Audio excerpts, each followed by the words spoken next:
Donc aujourd'hui, nous continuons à explorer cette notion de biodiversité qui nous occupe et à voir comment elle circule, comment elle se transforme, comment elle se complexifie entre sciences, littérature et politique. Et pour cela, nous avons vraiment beaucoup de chance parce que nous accueillons aujourd'hui deux chercheuses dont le travail est précisément au cœur de ces circulations. Il s'agit d'Anne Simon, spécialiste des relations entre littérature et philosophie et surtout initiatrice de la zoopoétique, approche qui interroge de manière transdisciplinaire les rapports entre animalité, langage et pensée. Et nous avons également Hélène Lerich, qui est vétérinaire, écologue, engagée dans le développement des relations entre sciences et société, notamment autour des enjeux de biodiversité. Donc merci à toutes les deux d'être avec nous aujourd'hui. Nous mesurons la chance de nous avoir avec vous et d'échanger avec vous.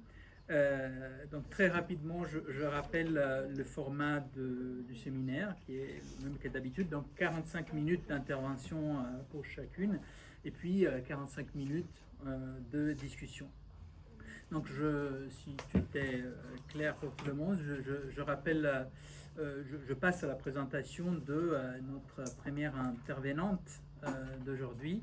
Donc Anne Simon est directrice des recherches au CNRS, professeure à l'ENS Ulm et directrice du Centre international d'études de la philosophie française contemporaine. Elle est aussi une grande spécialiste de Proust, avec des ouvrages importants comme Trafic de Proust, Merleau-Ponty, Sartre, Deleuze, Barthes, publié chez Hermann en 2016, et La rumeur des distances traversées, Proust, une éthique de la surimpression chez Garnier en 2018. Mais aujourd'hui, si elle a accepté d'être avec nous, c'est surtout pour son travail dans les domaines des humanités environnementales et pour cette approche discipline qu'elle a fondée et structurée, la zoopoétique. Donc une approche qui nous invite à penser ensemble littérature et vivant, à déplacer les regards et à prendre la présence animale dans les textes, non pas comme un simple motif, mais comme une force qui travaille le langage lui-même. Donc, ce travail, il le développe depuis plus de 20 ans avec des moments marquants, comme le colloque Humain-Animal en 2012, le programme de recherche Animaux, MOTS, qu'elle a dirigé, et avec un livre qui est devenu incontournable pour les études de littérature sur la littérature et l'environnement, c'est-à-dire Une bête entre les lignes, essai des zoopoétiques, publié chez Wild Project en 2021. Je le fais circuler si vous voulez. Et d'ailleurs, je me permets de rappeler qu'on aura le plaisir de prolonger les échanges autour de ces livres avec Anne Simon samedi matin à la médiathèque La Barrère à Pau à 11h. Donc vous êtes tous et toutes les bienvenus. Donc je m'arrête là et Anne, je te laisse la parole pour ta communication qui s'intitule Littérature et diversité animale, l'approche zoopoétique. Alors, il y a eu quelques problèmes techniques. Normalement, vous avez tous un ordinateur, toutes et tous un ordinateur à proximité, on va dire, pour suivre les slides. S'il y a un souci, vous me dites, on a aussi un ordi là-bas. Voilà. Donc désolé encore et vas-y Anne, merci beaucoup d'être là. Alors j'espère qu'on m'entend au lointain là, donc bonjour d'ailleurs Michel, Colette, etc., toutes les personnes dont j'ai entendu parler. Et puis merci à vous d'être là et surtout à Ricardo de m'inviter ainsi qu'à Pascal Perraga. Je suis très heureuse d'intervenir sur ce sujet que je trouve d'autant plus intéressant pour moi que je n'utilise que très exceptionnellement et je dois l'avouer parfois de façon critique. Des termes importés de sciences scientifiques ou sociaux qui sont tellement en train de rouler leur bosse en quelque sorte que finalement il y a un moment où on se demande un peu qu'est-ce qu'ils veulent dire. Alors le mot d'anthropocène, j'ai été très vite très critique et je ne l'ai jamais utilisé.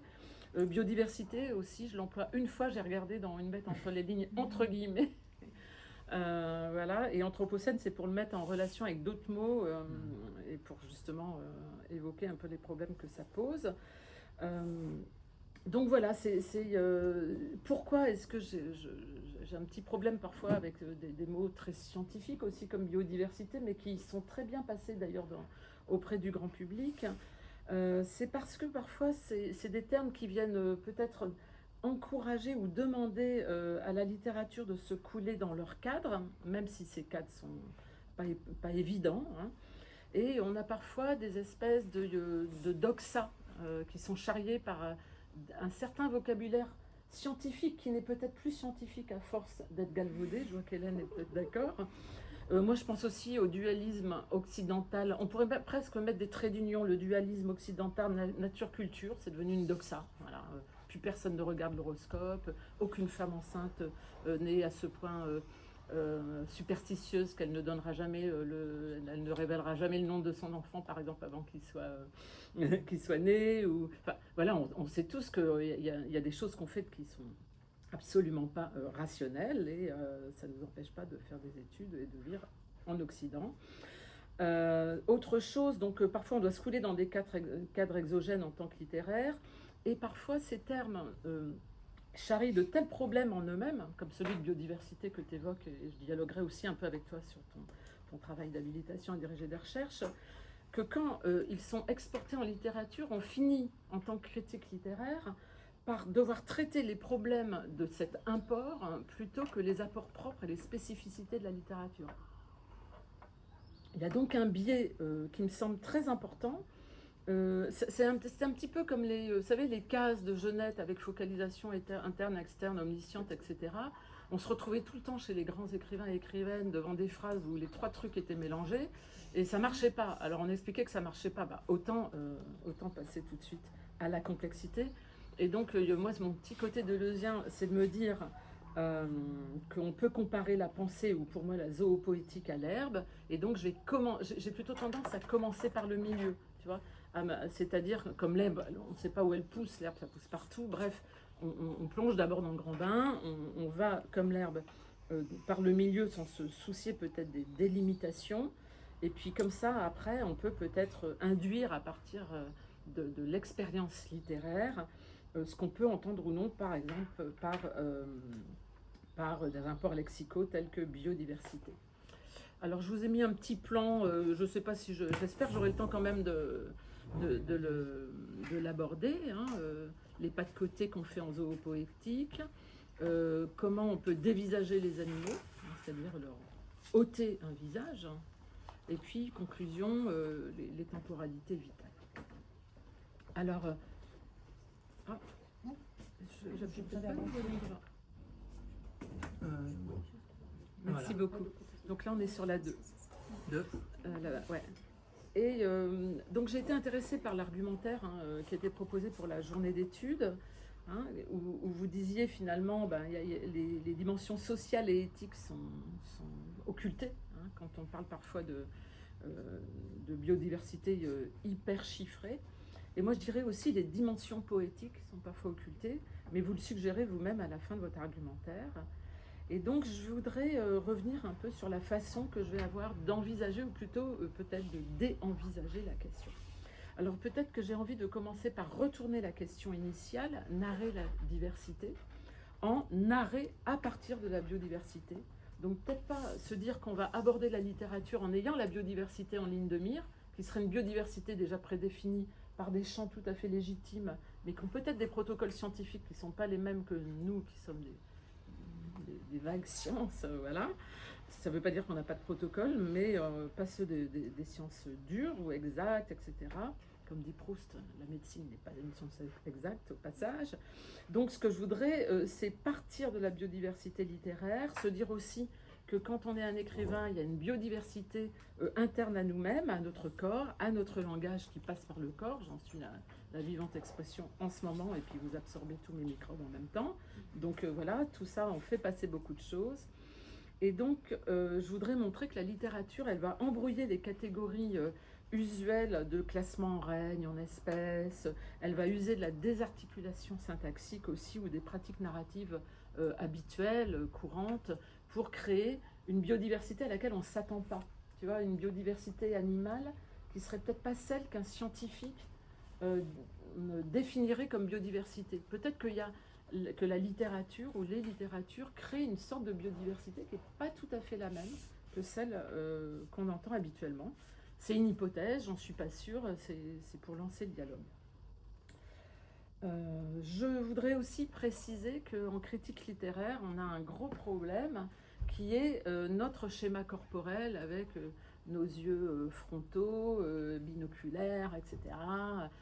C'est-à-dire que tous les mots qu'on emploie à critique littéraire sont des mots scopiques, des mots qui sont liés à la vision, focalisation, perspective, le point de vue. Je pense à mon amie et collègue Sophie Lawson-Milsan ou à David Ebago. Voilà, on emploie le terme de point de vue. Alors est-ce que ça va marcher pour parler de la perception d'un cheval, de ce que c'est qu'un acarien en littérature, ou une vermine, ou d'un grand calmar géant, voilà.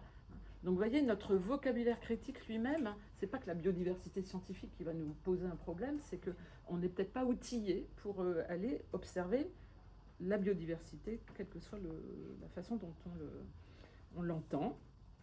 Donc voilà, la narratologie, c'est beaucoup moins objectif que ça n'en a l'air. C'était un scoop. Donc ma question, ça va être un peu comment le langage humain peut être à même de restituer une biodiversité animale, ou dans mon propre vocabulaire, et moi je viens de la phénoménologie notamment, philosophique, des mondes animaux. C'est-à-dire que ma théorie dans Une bête entre les lignes, c'est moins qu'on va essayer d'accéder à l'animalité, ce qui ne veut rien dire. On est des animaux nous-mêmes, mais voilà, on accède à notre propre animalité en écrivant finalement, qui est une animalité humaine. Mais peut-être que l'objectif de la littérature, c'est d'être en tension vers d'autres formes de vie, qui ne sont pas d'ailleurs obligatoirement des formes de vie animales. Ça peut être ce qu'on appelait moi j'aimais bien les éléments, je trouvais que c'était beau, l'air, le terre, etc. Après tout, qu'on vive dans des flux, qu'on absorbe des flux, et que quand il y a du vent, quand il y a des nuages, et ben on trouve ça beau. C'est peut-être pas du hasard, c'est parce qu'on est nous-mêmes des êtres de flux sanguins aussi. Bref, moi je parle plutôt de restitution de mondes et de rythmes animaux. Voilà. Donc le problème peut-être, c'est pas que nous ne puissions pas voir le monde avec des yeux à facettes. Alors je sais que Wexkull, Jacob von Wexkull, avec les super dessins, je me souviens plus du gars qui dessinait pour lui. Y a cette page très très drôle où on a 4 croquis, il y a la vision de la salle à manger par un chien, par un humain, par une mouche. C'est très drôle, hein. C'était avant l'IA, etc. Un monde incroyable. Et donc on peut pas, moi en tant que humaine, je peux pas voir le monde avec des yeux à facettes, mais est-ce que je peux essayer de décrire un monde fictivement expériencé à partir de bêtes qui ont des yeux à facettes? Eh bien peut-être. Et peut-être que j'en suis capable, et peut-être qu'avec les outils technologiques actuels, qui vont qui vont créer des espèces de fictions animales, de visions par yeux à facettes, qui peuvent être super intéressantes, super stimulantes, etc. Ça va enrichir encore mon expérience littéraire, ma créativité, enfin surtout celle d'autres écrivains, pas la mienne. Mais enfin, vous voyez, je ne sais pas si je suis à peu près claire, mais on en reparlera. Hein. C'est-à-dire que la technologie qui nous fait comprendre des mondes éthologiques différents d'une autre, je pense que cette technologie, elle informe et elle invente et elle cadre ce qu'elle vient décrire, mais elle est quand même passionnante parce que ça nous ouvre des mondes fous. Voilà.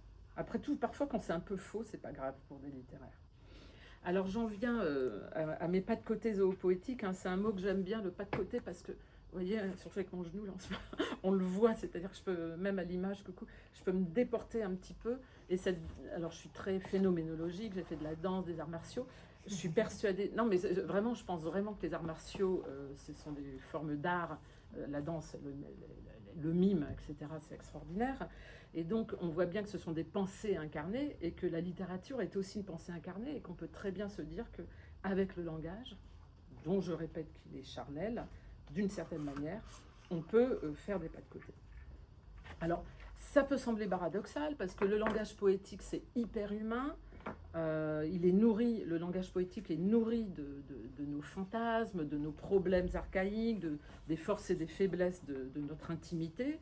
Il est aussi nourri des heurts et surtout des malheurs, petite allusion à l'époque actuelle, de notre engagement historique dans notre époque. Donc c'est hyper humain. Hein. Et pourtant, il y a des gens comme Vassili Grossman, Vie et destin d'un côté, et puis Tiergarten de l'autre, qui est une nouvelle sur le zoo de Berlin au moment du bombardement de Berlin, ou La route de Vassili Grossman, où on a un mulet qui est attelé avec un cheval sur le front de l'Est, et on voit le front de l'Est à partir de la perspective de ce mulet. Donc ce que je veux dire par là, qu'est-ce que je voulais dire d'ailleurs, c'est que même les malheurs historiques peuvent être abordés à partir de perspectives animales sans que ce soit mal fait, j'allais dire, sans que l'éthique en souffre. Donc pour moi, le langage n'est pas un obstacle pour nous mener vers l'altérité, c'est au contraire son lieu le plus assuré. Et je dis pas que le langage est un moyen pour accéder à la biodiversité, je dis que c'est un lieu. C'est pas la même chose. Je voudrais absolument sortir d'une écologie purement utilitariste qui pose des problèmes infinis à l'écologie. Même quand on veut défendre quelque chose, hein, quand on veut défendre le surmulot qu'on n'appelle plus un rat, enfin bon bref, on en reparlera. Mais en tout cas, je pense que dès que l'écologie se veut trop utile, et on comprend qu'elle veuille être utile, il faut sauver la planète, bon, mais n'empêche que ça vient reproduire des configurations de type capitaliste, de productivité, qui viennent justement nuire à plein de compréhension de ce qui se passe, par exemple en France, quand il y a des gens qui luttent contre des champs, des centrales éoliennes ou des centrales photovoltaïques. Il faut voir ce que c'est un champ photovoltaïque. Et alors avant de jeter l'opprobre sur ces gens, il faut peut-être se demander ce qu'ils perdent écologiquement. Est-ce que nous, finalement, on perd aussi? Donc, voilà, c'est juste pour dire, j'ai aucune solution. Quand je dis ça, je dis juste que c'est triste et que je ne sais pas comment on peut faire. Donc, je dis que le langage, c'est un lieu charnel, dynamique, je viens de le dire, symbolique. Et tout ça, c'est mêlé, qui accueille l'altérité familiale, pour reprendre l'expression de Deleuze dans l'abécédaire du chien.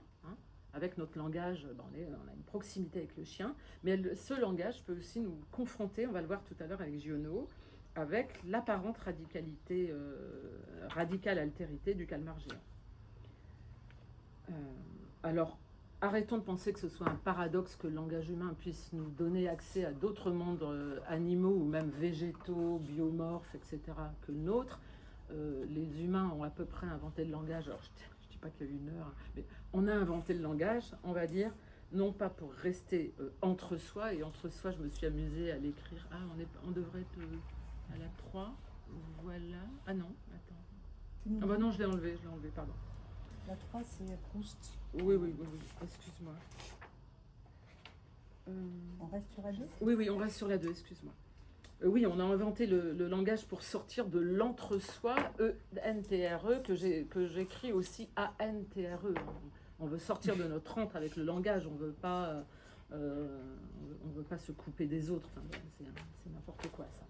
Sauf quand il est dictatorial, coercitif, etc., ce qu'il est souvent.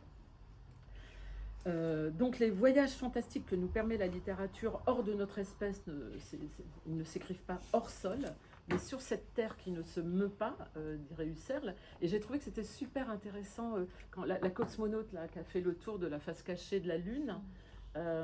Donc elle avait préparé tout un discours, je vous vois, et tout, et elle disait on est avec vous, on ne vous oublie pas. Et c'était très beau cette manière, j'ai trouvé en tout cas, de dire quand on part dans l'espace, on part avec la Terre, on part à partir d'elle, et on a découvert la beauté de la Terre quand on s'est éloigné d'elle. Enfin, tu vois, cette espèce de bijou au cœur de la galaxie.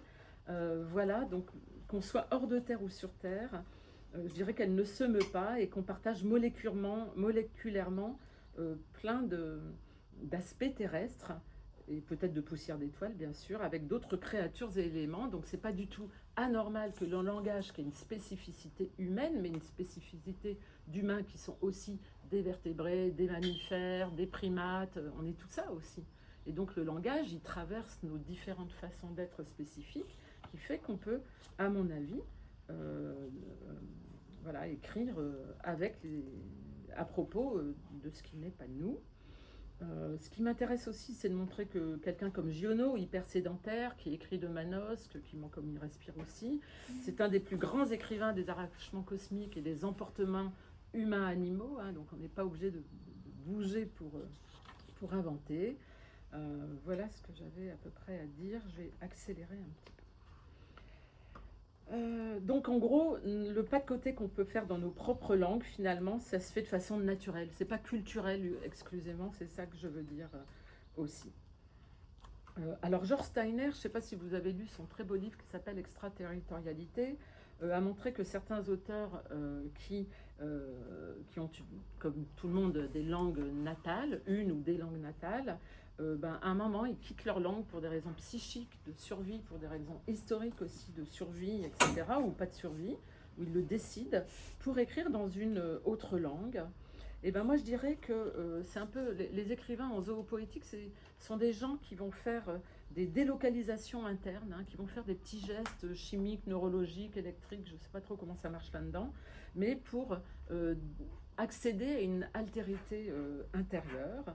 Et donc, c'est pas du hasard, à mon avis, si Derrida parle de Kafka au moment où il écrit et où il invente un peu le mot zoopoétique, que je lui ai repiqué, parce qu'il parle d'un écrivain qui ne s'est rejoint qu'en s'échappant perpétuellement à lui-même, en minant notamment, et moi je suis toujours Matt Robert sur l'idée qu'il a miné la langue officielle de l'intérieur. C'est plus à la mode de le dire aujourd'hui, mais je pense que c'est quand même juste.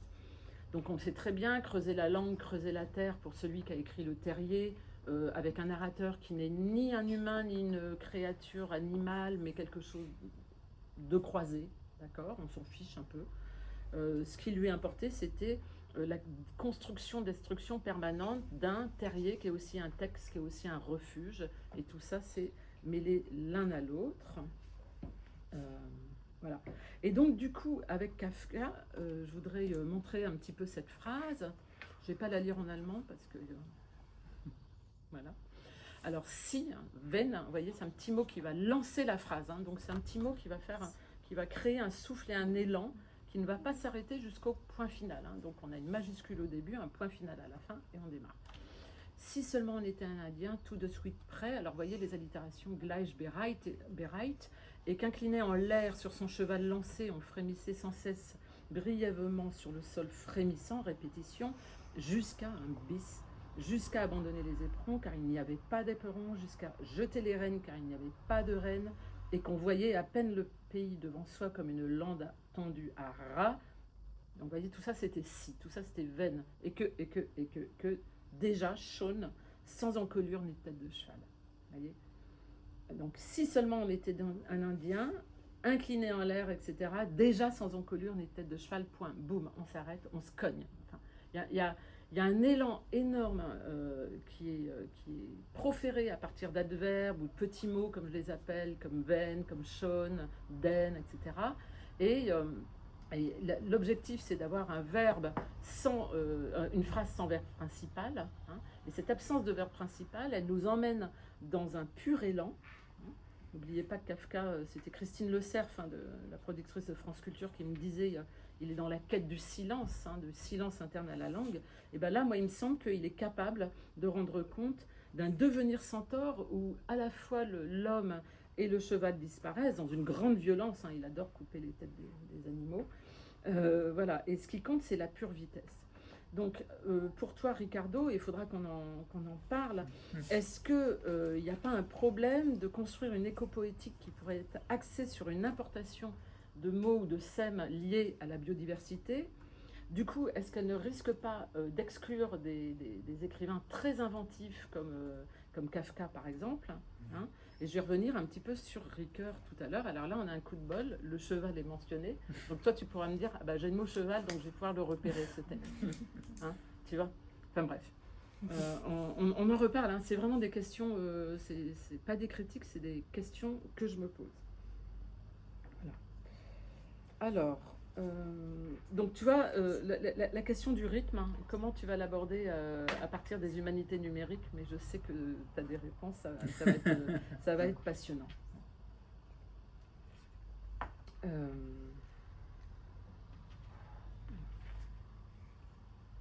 Donc l'idée, c'est peut-être pas de parler à la place d'eux, et ça je reprends Deleuze, Guattari, on va pas parler à la place des animaux. Alors après ils emploient un truc un peu bizarre, on va écrire comme un rat, on trace une ligne avec sa queue, etc. C'est quoi ce com exactement, cette copule est un peu bizarre, mais c'est passionnant. Et moi je dirais qu'on peut écrire depuis les plis grouillants de nos villes, depuis les vases fertiles des rivières, depuis les vivantes anfractuosités des rocs. On peut soulever une pierre et à partir de ce qu'on voit, on va écrire quelque chose. On n'est pas On n'est pas à la place des vers de terre, des chenilles, des larves qui sont sous la pierre, mais n'empêche que ça vient nous emmener vers un monde qu'on peut ensuite, rythmiquement, avec des stases, des pauses, des vitesses, des intensités, essayer de restituer. C'est ce que fait Proust aussi dans son devenir porc-épic. Il y a certaines expériences qui intéressent les écrivains, et notamment, alors ça peut être celle de l'agonie, de la maladie, de l'ivresse, de la jouissance, des espèces de moments extrêmement forts corporellement, qui vont nous remettre en phase avec des expériences vécues communément. Et je pense à Duras qui disait qu'il y avait un déplacement de la littérature avec la mort de la mouche dans Écrire. Elle regarde une mouche et là d'un coup elle a une conscience que la temporalité que vit la mouche en train de mourir sur sa fenêtre, ça vient déplacer la façon dont elle va faire de la littérature. Donc ça c'est intéressant. Et pour en revenir à Proust, cette brune obscurité où la réalité est aussi peu translucide que dans le corps d'un porc-épic et où la perception quasi nulle ne peut peut-être donner l'idée de celle de certains animaux. Donc il y a peut-être des moments dans la vie où on a accès un peu plus à notre animalité et à celle qu'on partage avec d'autres animaux. C'est aussi le début de la recherche, où il dit « Je suis plus dénué que l'homme des cavernes, je n'avais plus que le sentiment du frémissement, comme un sentiment de vie brut, comme peut l'être, comme elle peut l'être dans un animal. » Alors, à l'inverse, il me semble qu'on a une biodiversité comportementale et interactionnelle en littérature. Et donc, à l'inverse, Béatrice Beck s'émerveille des potentialités du sommeil à propos de celle qu'elle nomme l'enfant-chat dans un très beau texte que je conseille qui s'appelle L'enfant-chat. Donc, S. Soisy, c'est sa petite chatte qui se comporte comme une petite fille. Enfin, voilà. Et elle dort avec elle. Cette nuit me suis étonnée de respirer à côté de moi-même. C'était elle sur l'oreiller. Donc c'est une très belle phrase. Ou alors à propos des chatons, ne savent pas qu'ils dorment, sans doute en sentant la douce chaleur d'autrui être la leur. Donc c'est des très très beaux textes, très différents du chat de Baudelaire, j'y reviendrai tout à l'heure, où on a une sorte d'infusion et de translation rythmique soufflée et de chaleur de l'un à l'autre qu'elle parvient à restituer, notamment en supprimant le sujet, le jeu, d'accord, en déportant le moi. Voilà, on est à côté de soi-même, on est encore soi-même, puisqu'il y a le mot moi-même, mais on est à côté. Voilà. Et puis, on devient elle à un moment. C'était elle sur l'oreiller, avec ses deux ailes aussi dans l'oreiller, et le elle, enfin bref, il y a vraiment l'idée que la littérature est capable de rendre compte d'expériences extrêmement fines qu'on vit quand on a un demi-sommeil avec un chat, et que c'est avec la syntaxe qu'on peut le faire. Alors inversement, là je parlais d'intimité extrêmement forte, d'une biodiversité intime. Il me semble que inversement, parfois la diversité des animaux nous enjoint d'exprimer des formes d'être qui sont totalement étrangères à nous. Donc comment est-ce qu'on va faire pour rendre compte du mode d'être d'un calmar et d'un calmar géant, par exemple, qui nous plaît tant, c'est un monstre qu'on adore. Et donc du coup, on pourrait se dire, il va falloir trouver des mots super compliqués, savants ou exotiques, enfin, pour rendre compte justement de cette altérité, pour essayer de montrer par le lexique qu'on va la mettre à distance de nous. Et bien Giono, et c'est là qu'il est génial, et toi comme tu as le mot calmar, et ben du coup tu l'auras, et que tu as le mot mère dans mon PowerPoint, du coup tu vas le choper. Tu vois, le chope tout. Mais oui, je sais. Il a une espèce d'énorme crible qui fonctionne. Mais après, je veux savoir ce que tu en ferais, tu vois, mais ça, Mais il faut déjà, non, mais c'est important, il faut déjà qu'il arrive avec les humanités numériques, dans la constitution de la façon dont il va attraper les textes. Qu'est-ce que vous risquez ou non d'oublier? Qu'est-ce qui risque d'échapper à votre filet pour rester avec le calmar, le pauvre. Ça, c'est intéressant. Alors, moi, ce que j'aime beaucoup dans ce texte, c'est que Giono fait un peu ce que préconise Proust dans Les Anneaux nécessaires d'un beau style, c'est-à-dire que qu'est-ce que c'est que la métaphore chez Proust, et c'est la même finalement chez Ricoeur dans la métaphore vive. On va allier des mots qui sont extrêmement loin les uns des autres, d'accord, et qui vont avoir un champ sémique autour de leur noyau, qui va être très éloigné. Plus les champs sémiques vont aller vers la circonférence, plus on va être loin. Et du coup, les rapprochements vont créer des espèces de collusions de champs sémiques et des superpositions qui vont être hyper originales. Alors là, chez Giono, c'est extraordinaire. Le calmar faisait émerger un ventre souple, extraordinairement visqueux, dans lequel les oiseaux s'engluaient et se débattaient. Cela sentait la pâte à crêpes, la fleur de châtaignier, la farine mouillée, le fade, le blé germé. Le fade, blé germé. Une sorte d'ivresse semblait s'être emparée des oiseaux.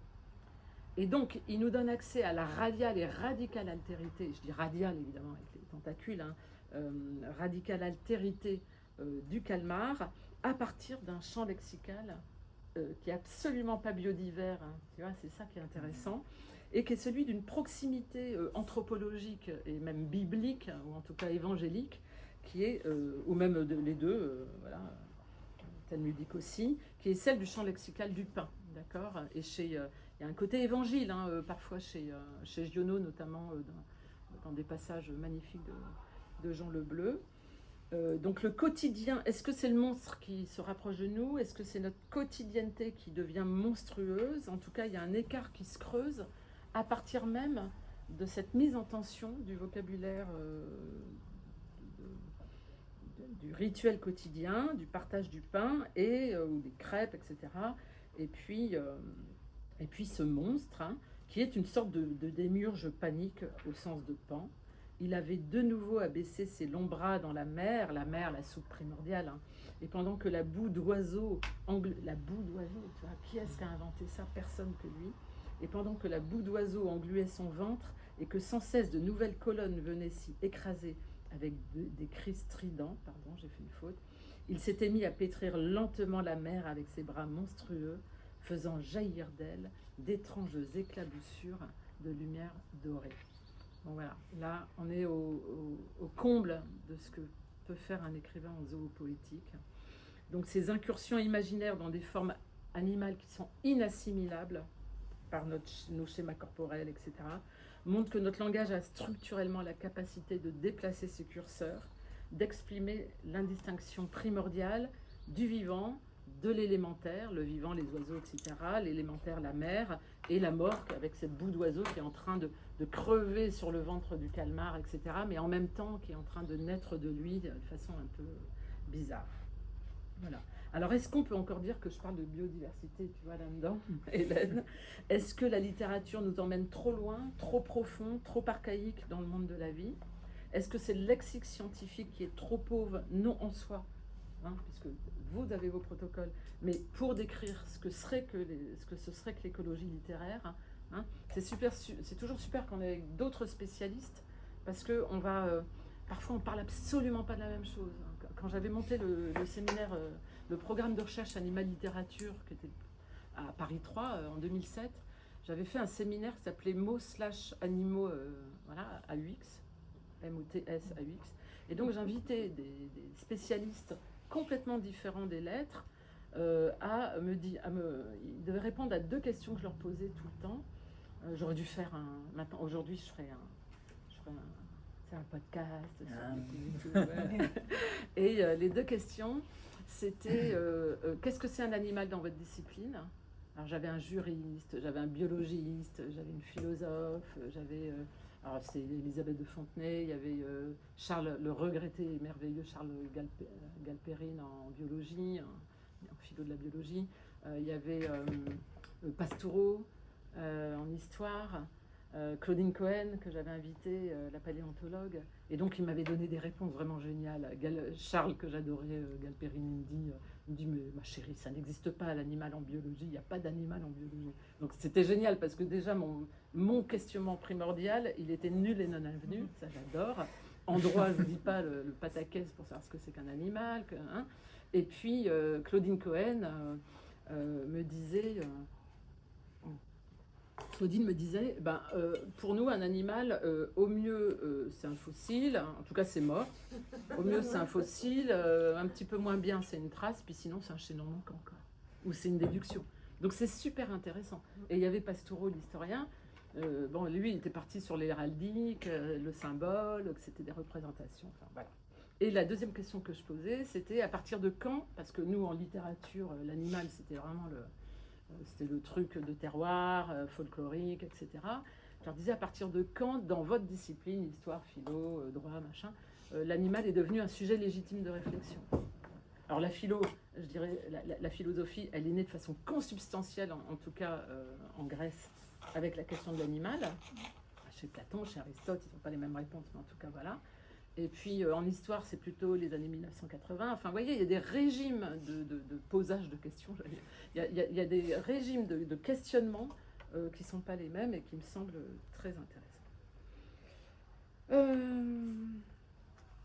Oui, et nous, en littérature, alors là, tu vas être très étonné, mais on a certains vivants qui sont tellement hétérogènes à nous qu'on est obligé, en quelque sorte, de les inventer. Il y a même des fois, on invente des animaux qui n'existent pas ou dont on prend des petits bouts dans de la biodiversité réelle, et puis on en fait, je pense à Michaud, par exemple, et on en fait des nouveaux animaux, ou alors tous les griffons, tu sais, tous les centaures, tous les hybrides, etc., ou Archimboldo en peinture, enfin bon, voilà. Donc on joue aussi avec cette biodiversité pour donner à voir peut-être quelque chose de vrai, du vivant, mais qui n'existe pas en vrai. Voilà.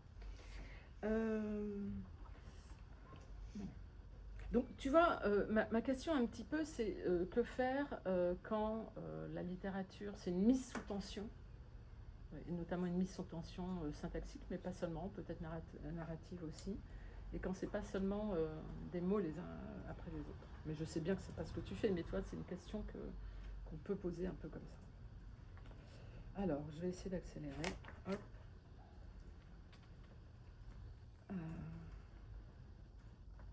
Ouais. Alors, il y a aussi une biodiversité. Oui, il y a une biodiversité de nos relations aussi aux animaux, hein, qui est extrêmement importante à mon avis. Ça peut aller de la curiosité à la neutralité, de la dissimulation à l'attaque, de la folie à la complicité.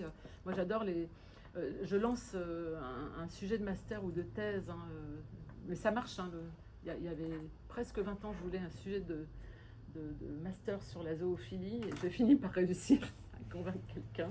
Et donc, ouais, non, maintenant j'ai un doctorant qui travaille sur la présentation de la zoophilie en littérature. Émégué de 1960 à 1930, et je peux vous dire que c'est corsé. Voilà. Mais comme il est suisse, il cadre, c'est bien, il se protège. Et puis, donc là, je lance. Qu'est-ce que je voulais faire? Oui, j'aimerais bien que quelqu'un me fasse une étude sur la chasse quand elle se retourne, quand la proie devient le prédateur. D'accord? Alors, avec le mythe d'Actéon, qui est évidemment une sorte d'acte de naissance, mais peut-être aussi de. Voilà. Et je pense au tigre de Jeanne Vaillant, par exemple, un tigre mangeur d'hommes, et puis tout le monde se met en chasse, et puis évidemment, ce sont les humains qui sont chassés. Et je trouve que c'est un renversement assez intéressant. Voilà. Autre chose très intéressante pour rendre compte d'une biodiversité animale en littérature, grâce aux collusions métaphoriques, à la mise en tension de réalités qu'on croyait distinctes, eh ben, on peut aboutir à des descriptions d'animaux qu'on n'attendait pas. Et donc, je pense que la littérature s'est beaucoup penchée sur des modes mineurs. C'est-à-dire que je pense qu'en écologie, les sols, tu vois, la vermine, ce que moi j'appelle l'infra-animalité, les insectes, etc., c'est hyper important. Voilà. Et nous, ça n'a pas été tellement important pendant longtemps. Alors qu'en fait, il y a énormément d'écrivains qui se sont penchés sur leur devenir insecte, notamment, ou vermine, Ungeziefer, c'est la métamorphose de Kafka, évidemment. Mais il y a aussi une espèce de fascination chez certains écrivains pour des rythmes, des intensités, et même une biodiversité d'allures, de couleurs, de parures, pour reprendre un mot à Bertrand Prévost, et puis bien sûr à Adolphe Portmann, hein, qui intéresse nos écrivains. Alors j'ai pris comme exemple l'insecte de Michelet, l'infini de la vie invisible, de la vie silencieuse, le monde de la nuit, du fond de la terre, du ténébreux océan, les invisibles de l'air que nous respirons, et qui, mêlés à nos liquides, circulent en nous inaperçus tes cités, tes louvres, tes capitoles, et j'ajouterai ta littérature, se sont bâtis de nos débris. Et donc il faut qu'il invente un rythme aussi. Ces étincelantes couleurs, ce sont leurs énergies visibles qui deviennent parlantes, éloquentes. Et il doit trouver, un peu comme Merleau-Ponty cherche un vocabulaire de la phénoménologie dans le visible et l'invisible, en inventant lettres à pivot, lettres à deux feuillets, puis ça marche pas, la réversibilité sans temps senti, la doublure. Il cherche plein de mots. Hein. Eh bien, je dirais que Michelet faisait un peu pareil pour les insectes, en se disant, mais comment est-ce que je vais pouvoir exprimer des êtres qui n'ont rien à voir en termes de conscience avec nous. Et donc, il va parler, par quoi donc s'exprime-t-il? Ce sont des énergies d'absorption, voyez, des foyers de force, des énergies de couleur. Et donc, comment est-ce que les humanités numériques vont rendre compte d'une biodiversité préhistorique que la littérature va faire passer par des tropes rhétoriques qui vont être, tu vois, les nargueyas, le dynamos, hein, la dynamique, etc. Ça m'intéresse aussi beaucoup. Et je vous avais mis une citation d'Henrietta Rosines qui, elle, insiste aussi sur une beauté de l'insecte qui passe par son fourmillement et par ses couleurs.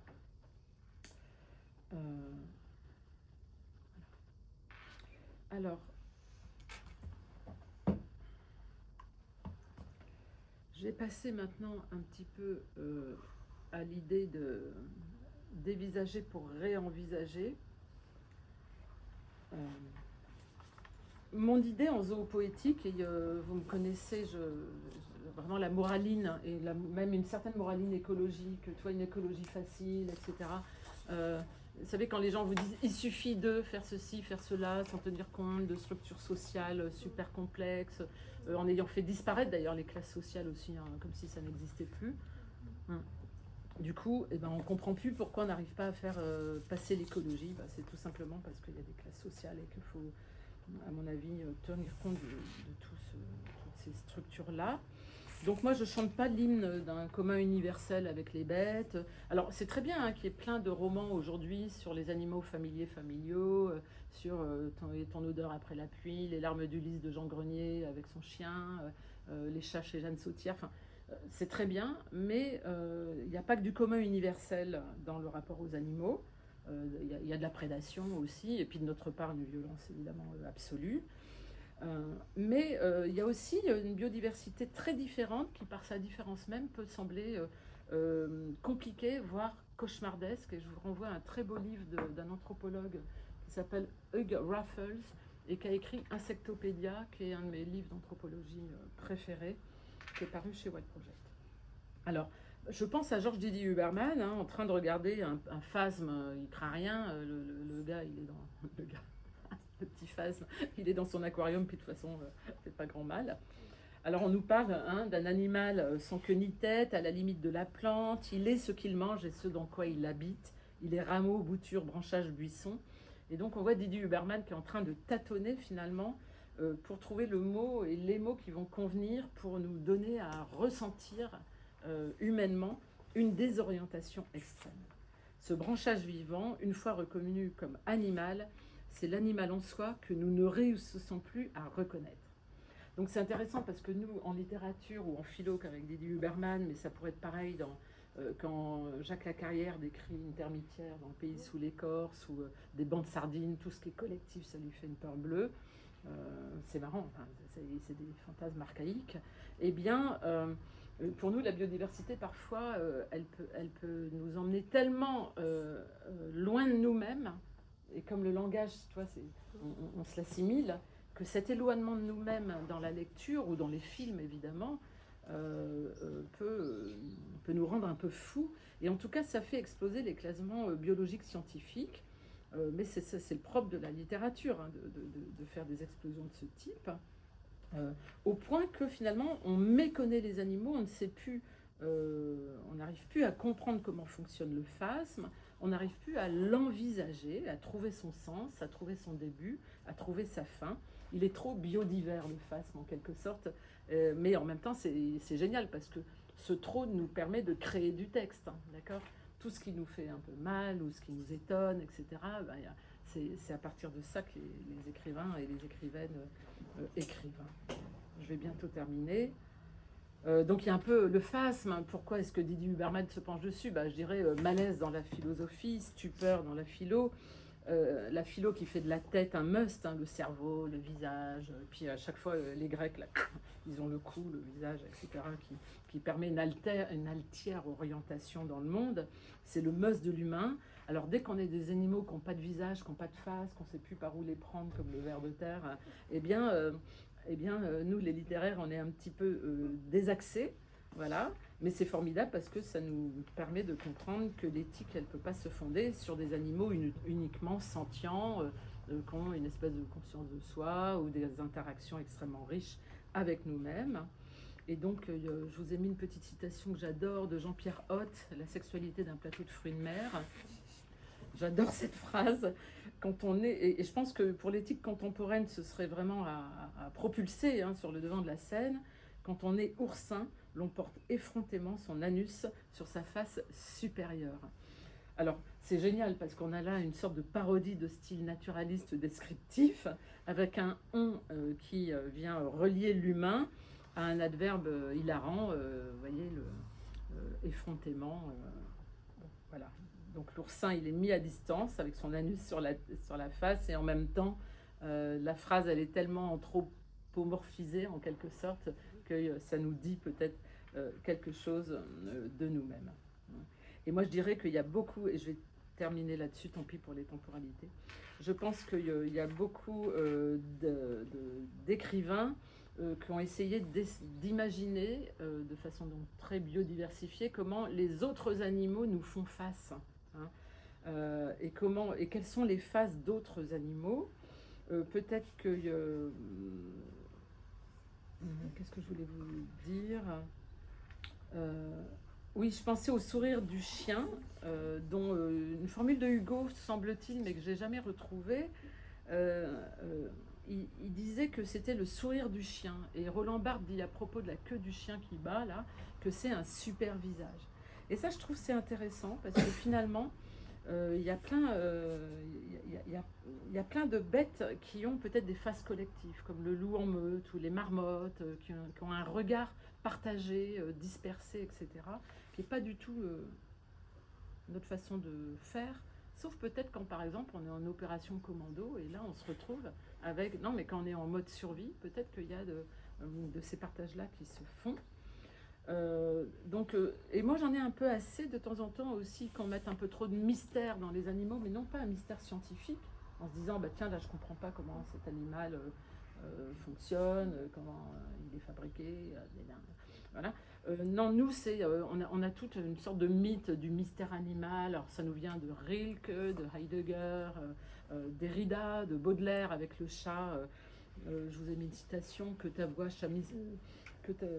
Donc, il n'est pas d'archer qui fasse plus royalement chanter sa plus vibrante corde que ta voix, chat mystérieux, chat séraphique, chat étrange, en qui tout est comme un ange aussi subtil qu'harmonieux. Bon oui, sauf quand il va dans sa litière. Ce que je veux dire par là, c'est que il faut se méfier aussi de réduire la biodiversité des animaux en la transformant en quelque chose de divin. Je dis se méfier, ça ne veut pas dire qu'on ne doit pas le faire. Je veux dire, ce poème de Baudelaire sur le chat comme fait du logis et lieu même du foyer est extraordinaire, hein, où on pense au crapaud de Victor Hugo, où c'est l'âne qui nous mène vers le divin, avec le regard de l'âne qui nous mène vers le divin. C'est tout à fait magnifique. Ce que je veux juste dire, c'est que on a de nombreux textes aussi qui essayent de nous... comment dire de se mettre un petit peu dans des schémas corporels animaux pour rendre compte comment leur monde se construit. Et je termine sur Rachel Carson. Là, on n'est plus dans le mystère du chat séraphique, harmonieux, etc. Voilà. On est avec notamment Sous le vent de la mer, qui est son premier livre. Hein. Je rappelle qu'elle était biologiste, elle a fait de la radio, elle était très forte en diffusion de la recherche, etc. Et donc, elle va faire de la mer le personnage principal de Under the Sea Wind, Sous le vent de la mer. Voilà. Avec, il y a un Sanderling qui est qui est un bécasseau, avec un maquereau, avec une anguille, qui vont lui permettre... vous voyez, c'est intéressant, l'oiseau est un animal marin, hein, comme dans la Bible. D'ailleurs, c'est un animal aquatique dans la Bible, dans la Genèse. Hein. C'est pas un animal de l'air en priorité. Et donc, elle prend 3 animaux qui vont lui permettre de nous donner accès, à nous lecteurs, à 3 milieux différents. Hein. Et dans le texte que je vous ai mis là, mais que vous pourrez retrouver dans le livre, hein, qui est très beau, eh bien, comment est-ce qu'elle fait pour rendre compte de la biodiversité animale? Par les modélisations, peut-être, sans doute. Tu vois, elle essaye de se mettre dans la peau d'une mouette, dans la peau d'un banc de harengs. C'est pas facile d'être dans la peau d'un banc de harengs, ils sont nombreux. Les krill, les crevettes, pareil. Et donc, du coup, elle emploie des modélisations pour dire attention, je ne suis pas sûre de ce qu'ils ressentent, tout cela. Elle en fait ce que Philippe Hamon appelle des porte-regards, c'est-à-dire qu'au lieu que ce soit la narratrice qui va orienter le texte, eh bien, ce sont les mouettes, hein, du haut des airs, les mouettes, etc., pour reconnaître. Et après, tout le temps, c'est les mouettes qui... là, je ne sais plus à quelle... je suis à la 6. Les mouettes virent les 2 nageoires, etc. Et puis, donc, elle va faire une prédation à lignes diverses entre les mouettes, le krills, le plancton, les harengs, l'espadon. Et le sujet humain va être absenté, en quelque sorte, de ça. Vous pouvez trouver ça aussi dans Le Pèlerin de John Baker, par exemple. Hein. Et toi, t'en parles aussi un petit peu de cette absence de l'homme, hein, pour rendre compte d'une biodiversité animale et élémentaire, etc., dans la littérature, mais qui ne passe pas par notre focalisation. Voilà, j'arrête là-dessus, je suis désolée, j'avais encore beaucoup de choses à dire. Mais tu veux continuer encore, tu veux conclure Oui, alors si vous voulez, je peux conclure sur l'idée qu'il y a d'autres temporalités vitales. Et là, je suis à la numéro 8, Pascal. Bon. Merci. Qui intéresse la zoopoétique. Hein, donc, peut-être que nous, ce à quoi on s'intéresse, c'est pas seulement à la biodiversité des corps animaux, etc., mais aussi de leur façon d'appréhender leur propre milieu et des vitesses, hein, ou des rythmes avec lesquels ils le font. Et par exemple, Charles Foster, dans Being a Beast, hein, dans être, je sais plus comment c'est traduit, Being a Beast, comme une bête, je sais plus. Et ben il essaye de se mettre dans la peau d'un martinet, dans la peau d'une loutre, etc. C'est hilarant en plus parce qu'il est super drôle. C'est un prof de Oxford ou de Cambridge, je sais plus. Évidemment, ça marche pas. Mais c'est toujours pareil. Plus vous essayez d'aller vers quelque part, plus vous vous en rapprochez un petit peu. Et donc l'objectif, c'est pas de coller à l'animal, c'est pas d'essayer de rendre compte de l'intérieur par notre langage de ce que pourraient être d'autres animaux que nous. Moi, je peux pas me mettre non plus à la place de du bestial Ricardo à mon côté, hein, être dans ta tête. Mais n'empêche que si on fait des efforts, eh bien, évidemment, on y parvient d'une certaine manière. Hein. Je pense à l'escargot de Ponge, hein, go, il lui dit à l'escargot. Et donc, les écrivains se sont aussi beaucoup interrogés sur les différentes temporalités, que ce soit Proust, je vous ai mis une citation, que ce soit évidemment Aldo Léopold dans Almanach d'un comté des sables, où il montre à quel point, et ça c'est fondamental pour les forêts d'aujourd'hui, les vraies, hein, pas les forêts de pins industrielles, les arbres morts qui sont transmutés en animaux vivants et vice-versa. Voilà.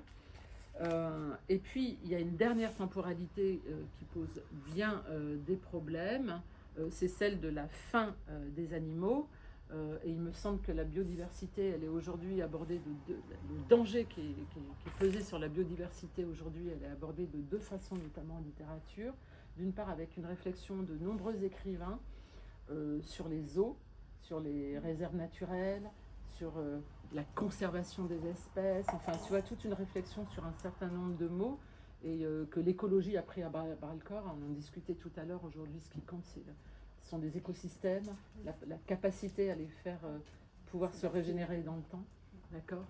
Et avec une certaine écologie contemporaine qui n'a pas encore compris que se focaliser uniquement sur des espèces dissociées les unes des autres, voire un individu particulier à l'intérieur de cette espèce, ça peut poser des problèmes. Et donc voilà, je voulais juste dire que les écrivains s'intéressent à la mort des animaux, ils s'intéressent aux eaux, aux réserves naturelles, et je pense aussi aux réserves d'ADN aussi, tu vois, comme les biobanques du Svalbard, le zoo de San Diego.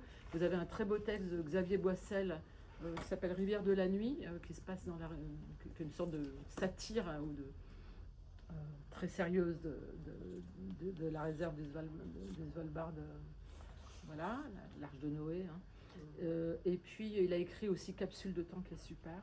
Et je vous conseille Sans Laurent Houtan de Chevillard, L'Arche Titanique de Chevillard, Que font les reines après Noël de Olivier Rosenthal, qui tous traitent de cette très grande dureté qu'on fait à la biodiversité, avec aussi toute la littérature sur l'élevage industriel et les abattoirs, où là je pourrais rester des heures. Mais voilà, je veux juste vous dire que cette biodiversité-là, qui n'existe plus dans les chimères qu'on est en train de créer dans les élevages industriels, qui est sans doute un des plus grands scandales de ce que l'humain est capable de faire, elle est prise à bras-le-corps aussi par les écrivains. Oui. Merci beaucoup. Merci, pardon. Merci beaucoup, Anne, pour cette conférence, on va dire habitée, habitée d'animalité, de littérature aussi, pour avoir mis en question certains termes, certaines questions, pour avoir fait un pas des côtés. Moi, je dirais que tu as fait un pas tout autour. Je dirais, après, tu es parti aussi dans un sorte de labyrinthe qui est le labyrinthe du langage, c'est le labyrinthe de la vie aussi d'une certaine manière, et de ce rapport entre ces deux. Il y a plein de choses sur lesquelles on pourra revenir tout à l'heure. En tout cas, tu nous as sûrement bousculé, déporté dans cet élan qui était les propres de cette conférence et qui est les propres probablement de la littérature.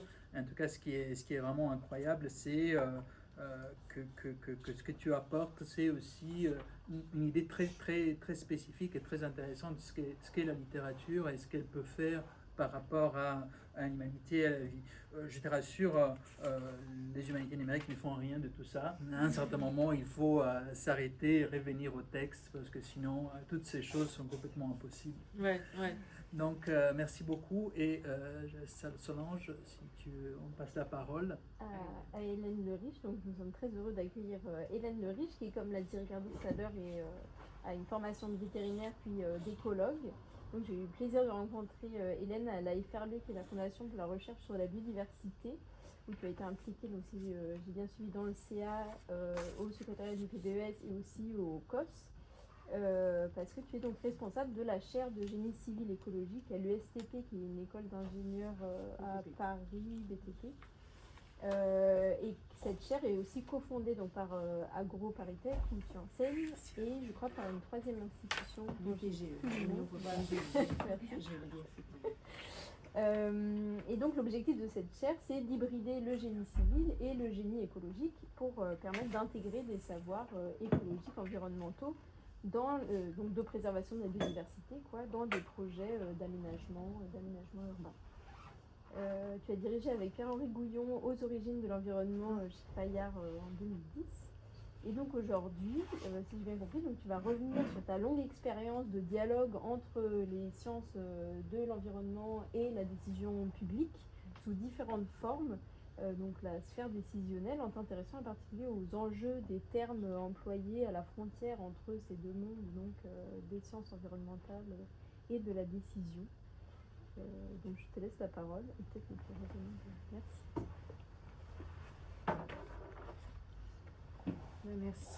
Merci à vous pour l'invitation. Merci Solange d'être venue me chercher dans mes nouvelles fonctions. Je vais peut-être compléter un tout petit peu d'où je vous parle. Donc en effet, je suis vétérinaire parce que je pense que parfois je comprends mieux mon chat que mon frère. Quand j'étais petite, je pense que c'était plus facile. Et ma chatte dort sur mon oreiller. Voilà. Donc tu vas lire l'enfant chat. Voilà. Donc je viens d'une famille très très littéraire. Et moi, je me sentais très très animale dans cette famille-là et assez scientifique. Donc je suis partie vers ces études-là. Et j'ai choisi après d'élargir un peu la compréhension de ce monde vivant à une échelle un peu plus grande qui était la planète. Donc en effet, j'ai fait ma thèse à l'école normale avec Luc Abadi sur le fonctionnement de l'écosystème. Et si je reviens à ça, c'est parce qu'à l'époque, j'entendais pas biodiversité.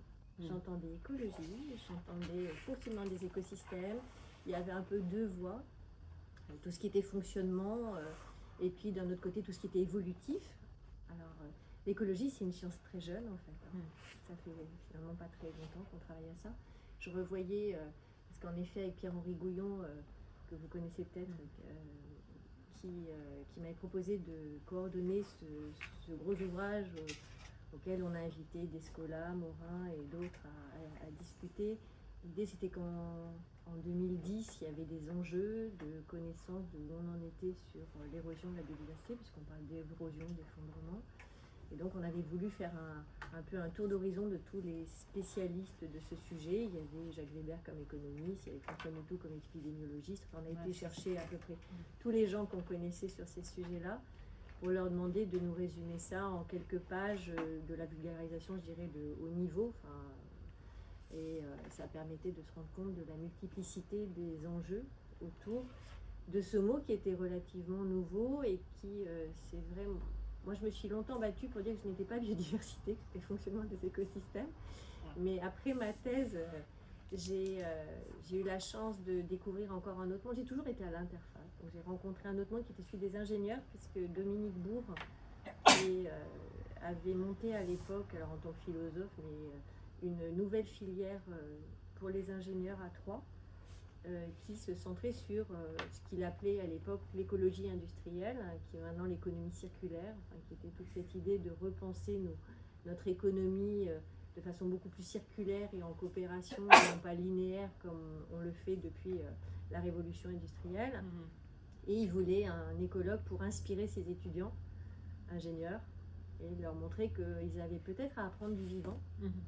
Et que moi, les meilleurs ingénieurs que je connaisse qui sont capables de faire des établissements complets, énormes, sans chauffage, sans climatisation et qui gardent pour autant une température et une hygrométrie constante, n'ont fait absolument aucune école d'ingénieur et c'est des thermites champignonistes et que donc il y avait peut-être à apprendre.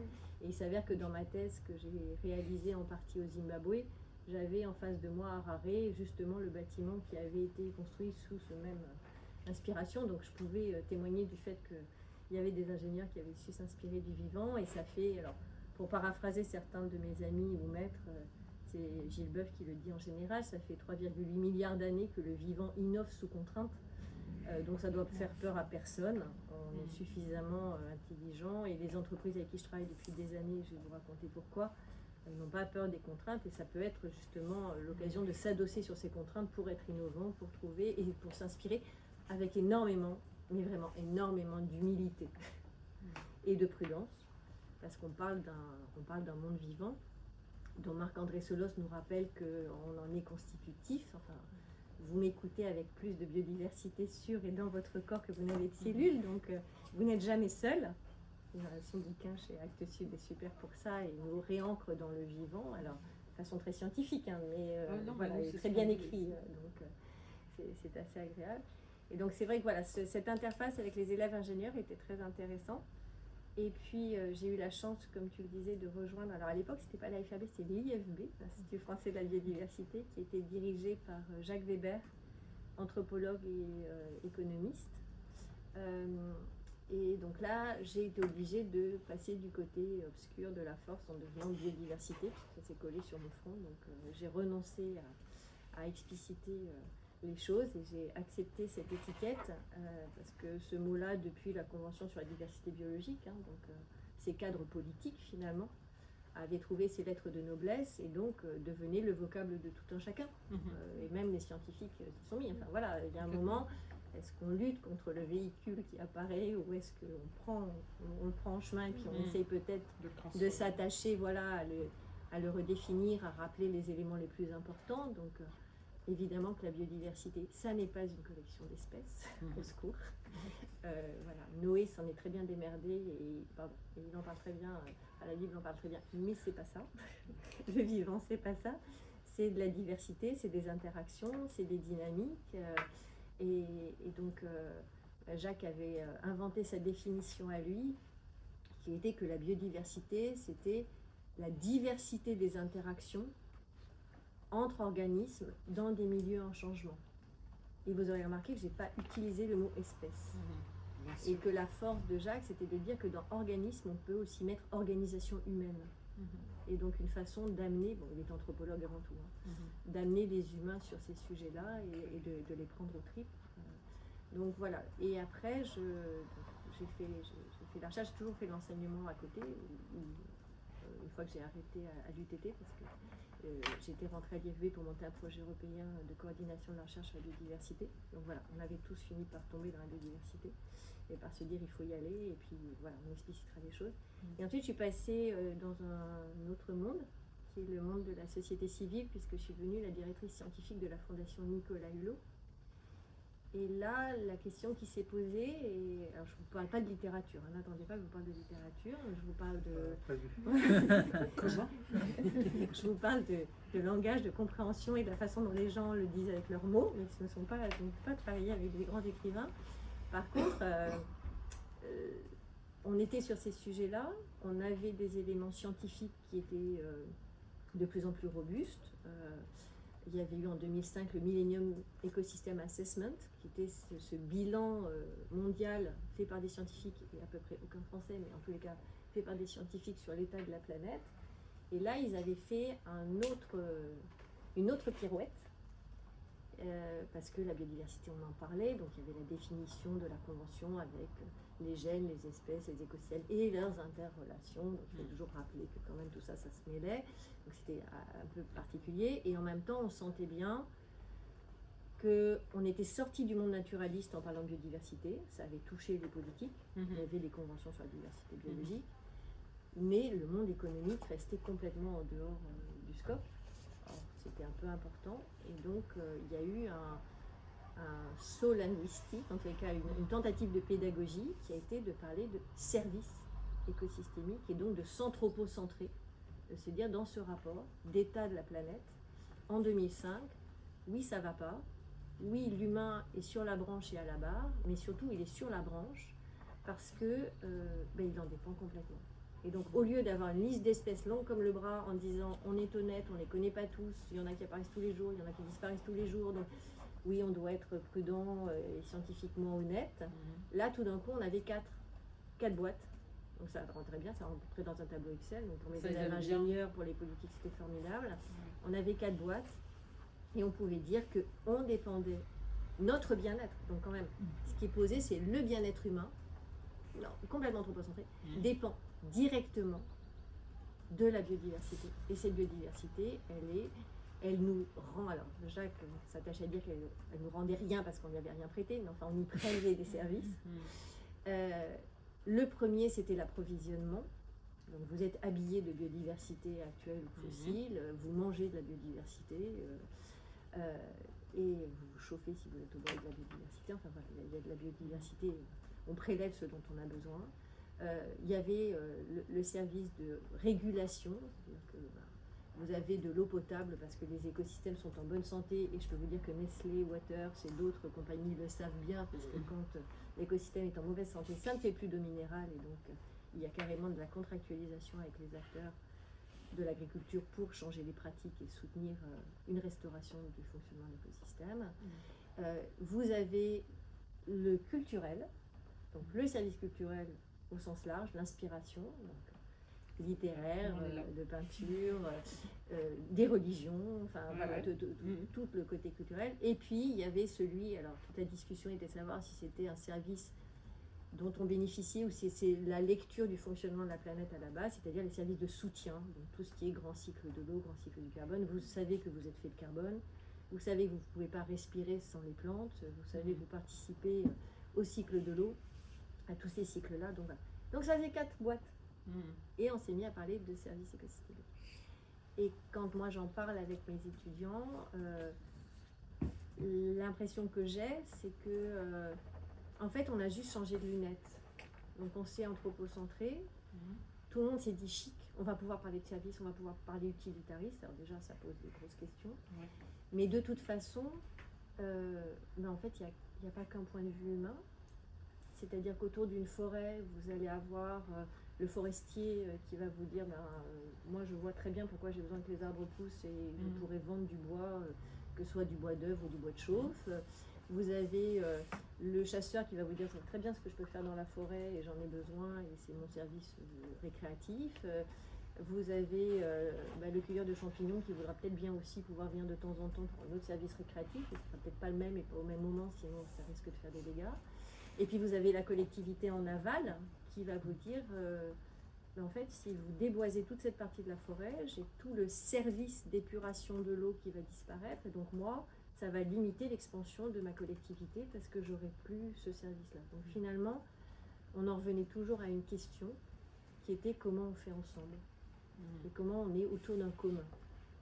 Et là, c'était les questions économiques. Alors vous connaissez peut-être, je ne sais pas, mais c'est Elinor Ostrom, prix Nobel d'économie, qui avait travaillé là-dessus, qui était une grande amie de Jacques Weber d'ailleurs, et ça permettait à Jacques, avec son esprit provocateur habituel, de dire il n'y a pas d'enjeu de biodiversité, il n'y a pas d'enjeu du vivant, il n'y a que des enjeux entre humains à propos de biodiversité. Et derrière tout enjeu de biodiversité, eh bien vous avez un autre humain. Quand vous allez prélever des ressources pour votre téléphone portable à l'autre bout de la planète, évidemment, ça ne fait pas du bien aux gorilles, mais ça perturbe aussi tout l'écosystème dont dépendent des humains. Quand vous dessinez autrement la planète pour vos besoins aujourd'hui, eh ben, vous la dessinez autrement pour mes enfants. Donc que ce soit pour aujourd'hui ou pour demain, il y a toujours un humain de l'autre côté, et c'est une bonne nouvelle. C'est une très très bonne nouvelle, et Gilles Martin, juriste, insiste là-dessus en disant mais finalement, on est toujours avec des questions entre humains à propos du vivant, donc de vivre ensemble sur cette planète, y compris avec des non-humains. Moi, parfois, je comprends mieux les non-humains, je crois, que les humains. Et donc, ce travail-là, on s'en était un peu inspiré à la Fondation Nicolas Hulot, parce qu'on m'avait dit, il faut que tu arrives à toucher les gens sur ces sujets de biodiversité, parce qu'on reste toujours très loin du quotidien. Et donc, à l'époque, ça remonte un peu, j'avais proposé qu'on parle d'alimentation. De prendre les gens au tri, parce que moi, quand je fais ça, mon chat, il vient, le cheval aussi. Et il n'y a pas de raison que ça ne marche pas avec vous. Donc c'était l'idée, c'était de prendre les gens au trip et de leur raconter qu'ils dessinaient la planète avec leur assiette. Et qu'en même temps, leur assiette dessinait la planète. Enfin voilà, donc tu as parlé des élevages intensifs et de tout ça. Enfin voilà.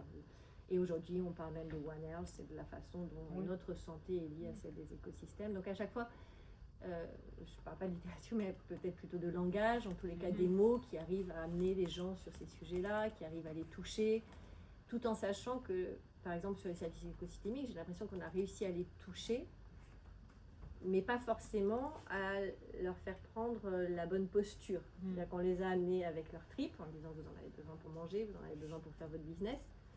De là à leur faire dire, à leur faire comprendre, ça n'empêche que vous devez bosser ensemble. Vous êtes dans la question d'un partage aujourd'hui et d'un partage pour demain. C'est plus complexe. Donc on avait amené le monde économique grâce au Millennium Ecosystem Assessment en 2005 avec cette idée de service écosystémique. Et moi, entre-temps, j'ai changé de structure et je suis partie travailler chez Auré, qui est une association qui avait été montée en 92, donc après Rio, sur un autre mot valise, qui était le développement durable. Voilà. Et ce développement durable, l'idée, c'était que les acteurs économiques, les collectivités, tu parlais des parties prenantes, enfin voilà, c'est un sujet, c'est un mot qui porte. Comment ils s'en emparent, qu'est-ce qu'ils en font, et on a vu en plus, en parallèle, monter la nécessité de reporter. Donc là, on revient toujours par littérature, mais plus en écrit. C'est comment on raconte, comment une entreprise rend compte de sa participation ou non au développement durable. Donc, je ne sais pas si vous suivez cette actualité-là, mais c'est ce qu'on appelle le reporting RSE, alors depuis au niveau européen, la CSRD, enfin, tous ces cadrages pour essayer de rendre compte, de raconter.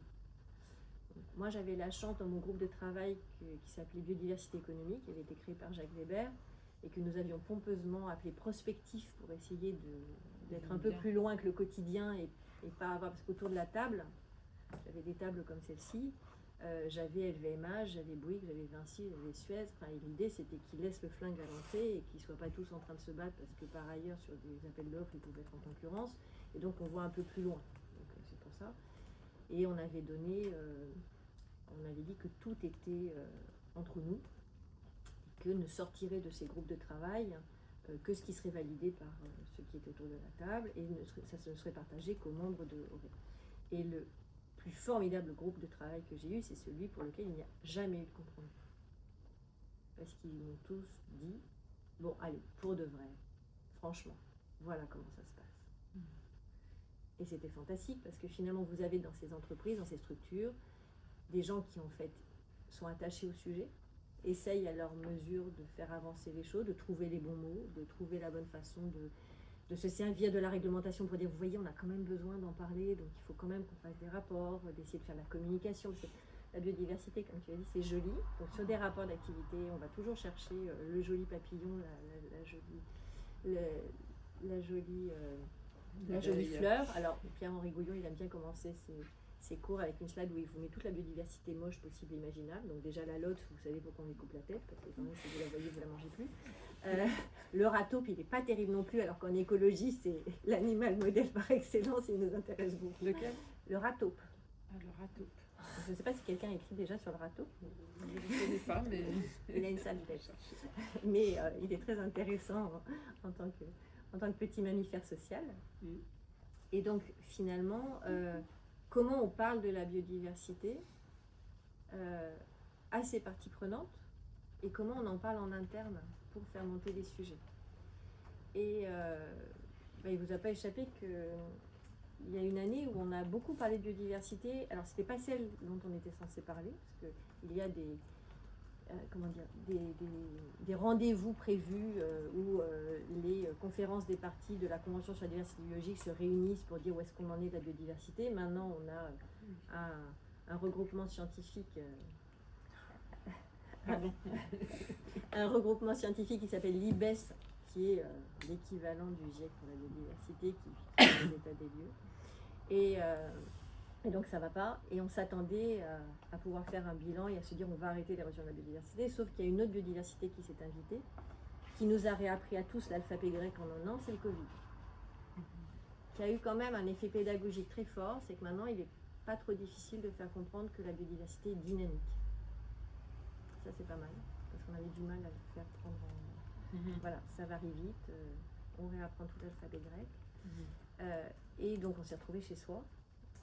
Et alors, dans mon groupe de travail, on en a profité pour faire une pause et se dire finalement, au quotidien, chacun de ceux qui étaient autour de la table, donc les responsables développement durable, les responsables biodiversité, enfin, ça dépendait d'où ils étaient dans les grandes structures dont je vous ai parlé, des plus petites, quel est le vocable qu'on utilise?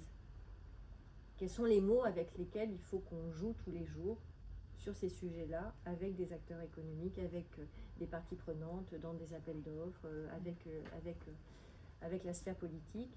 C'est quoi ce jargon qu'on est obligé d'utiliser et à quoi il nous sert et comment il va nous aider?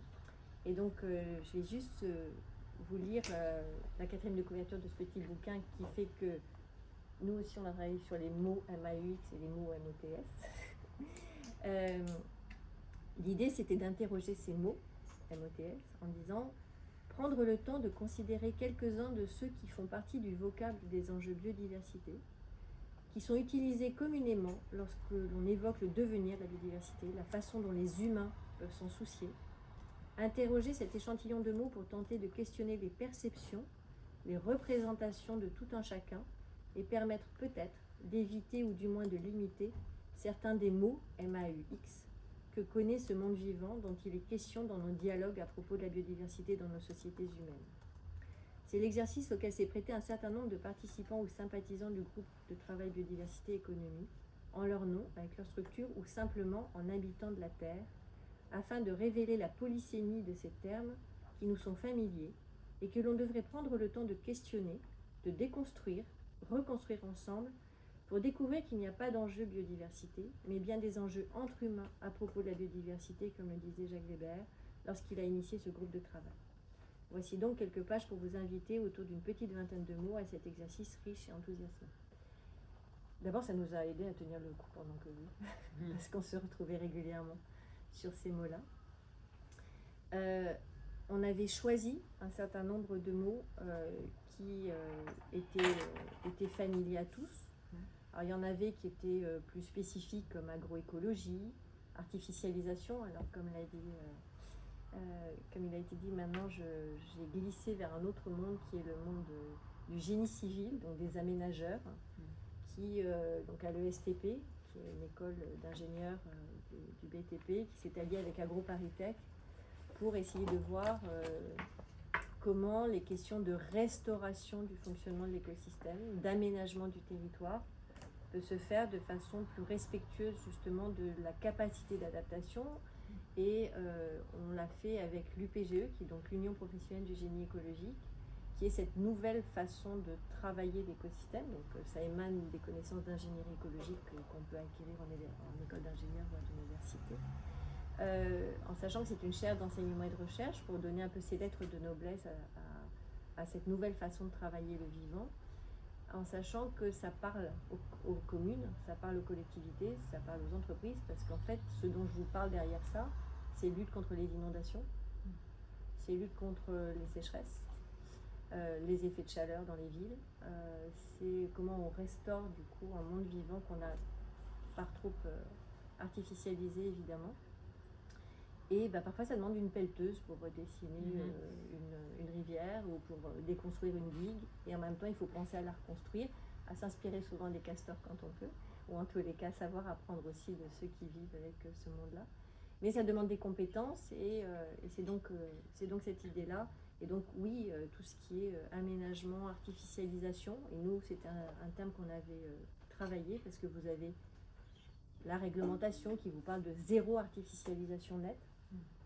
Alors oui, quand vous bétonnez, le sol est imperméable, mais est-ce que quand vous faites un champ de maïs ou un champ de colza transgénique, plein de pesticides, d'herbicides et d'engrais, il n'est pas tout aussi artificialisé et ça ne pose pas des questions? Est-ce que dans les villes, on est vraiment à zéro à une artificialisation totale alors qu'il y a plein de petits jardinets avec parfois même des hérissons qui arrivent à passer d'une clôture à une autre? Voilà, donc ces mots-là qui sont dans lesquels on s'engouffre à chaque fois et qui finalement demandent à se poser des questions. On a évidemment questionné les biens, les communs, les biens communs. C'est des mots qu'on utilise, on a l'impression qu'on va tenir les gens avec ces mots-là, mais qu'est-ce qu'on met derrière et qu'est-ce qu'ils entendent eux? Nous n'avons pas échappé à la question de la biodiversité, du lien entre nature et société, de la façon dont ce mot qui a permis à tous de faire monter le sujet est aussi plein de pièges et demande d'être peut-être parfois déconstruit. Et puis comme on n'est pas loin de l'économie, il y avait le mot capital, parce qu'on vous parle de capital naturel aussi. A priori, un capital, il faut le faire fructifier.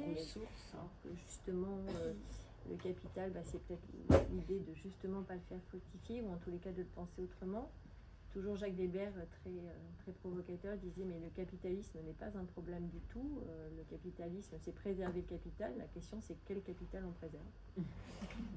Si c'est notre capital de capacité d'adaptation, on sera obligé de préserver la capacité d'adaptation du vivant, parce que c'est celui-là qui nous est vital. Donc restons capitalistes, mais changeons les repères, en sachant qu'il y a eu aussi des sujets de comptabilité. Moi, j'avais participé à co-encadrer une thèse de Cyprien, qui maintenant est le responsable capital naturel au WWF, donc des essais de comptabilité. Alors il n'y en a pas qu'un, il y a le modèle CARE, il y a d'autres modèles. Enfin, voilà, comment est-ce qu'on invite, même dans les chiffres, ces questions-là? Et du coup, un peu parce que moi, je ne me sentais pas très légitime pour être quoi que ce soit là-dedans, parce que j'étais plus la cuillère dans la mayonnaise pour permettre aux gens de travailler ensemble et j'avais pas beaucoup de savoir. Je m'étais quand même amusée en disant comment est-ce qu'on compte? En poésie, ça peut être une triperie, 2 pierres, 3 fleurs, un oiseau, 22 fossoyeurs, un amour, le raton laveur. En mathématiques, 1 fois 1, 1. Mais 1 plus 1, 2. Alors que 2 plus 2, 4, comme 2 fois 2. En économie, 1 et 1, 1 et demi. voire même juste 1, si on travaille avec un passager clandestin. Ou alors 1 et 1, 2, s'il y a association des compétences. Ou encore 1 et 1 font 3, si chacun bénéficie de la compétence de l'autre. L'économie est une science sociale qui tient compte des interactions. Et en écologie, il n'y a pas 1 et 1. Il y a interdépendance, multiplicité des interactions dans des milieux en changement, complexité, émergence, émergence adaptative, sélection naturelle. Donc comment on compte? Je ne sais pas. Donc ça faisait partie des questions qu'on s'était posées. Il y a un autre mot aussi qui est assez, qui nous fait trembler et qui est associé à de la réglementation aujourd'hui, c'est la compensation. Surtout dans l'aménagement, il y a une séquence qui s'appelle la séquence ERC, éviter, réduire, compenser. Et alors là, c'est la boîte de Pandore. On compense quoi? On compense comment? On compense où? On compense avec qui? On compense par quoi? On compense pour qui? On suit comment? Voilà. Il y avait eu beaucoup de choses à dire sur ce sujet. On avait questionné le mot de croissance aussi. Parce que c'est souvent dans l'argumentaire que font valoir ceux qui parlent sur ces sujets-là. Mais de quelle croissance on parle? Est-ce que c'est la croissance du matériel, de la richesse, ou est-ce qu'on peut imaginer que par des nouveaux modèles, on fait de la croissance économique avec l'économie de la fonctionnalité, par exemple? Donc, garder ce vocable, mais parler d'autre chose, et ça serait peut-être plus intéressant. Et est-ce que c'est les volumes? Comment on mesure les volumes? Qu'est-ce qu'on compte? Enfin voilà, tout ça. Et puis évidemment, le développement durable. C'est là, on était obligé de l'avoir. Donc on l'a beaucoup travaillé, le développement durable. Et j'avais noté que... j'ai combien de temps là? Parce que je suis partie en roue libre, donc il faut que tu me dises où j'en suis. Je dirais donc... encore 10 minutes, un quart d'heure. Alors je vais quand même vous lire un petit. De Jacques Weber. Ma conviction issue de 45 années de recherche est que le monde vivant est un, qu'il existe en tant que réseau planétaire d'interaction entre organismes vivants ayant en commun l'ADN et l'ARN. La conséquence est simple et déjà énoncée par d'autres, dont Claude Lévi-Strauss. Les humains sont en interdépendance avec tous les êtres vivants de la Terre. Les humains font partie de ce monde vivant dont ils se croient extraits. Vertébrés, mammifères, primates, ils sont eux-mêmes la bête qui sommeille en nous. Ce pensée faisant partie du monde vivant, dépendant de lui, change tout et rend contradictoire la question que pouvons-nous faire pour protéger la biodiversité dès lors que l'espèce humaine est intégrée dans le réseau d'interaction entre organismes vivants qui la constituent. Donc autant être anthropocentré. Enfin, l'unicité du monde a une conséquence peu perçue et peu comprise. Le monde vivant dont les humains est à l'origine du changement climatique.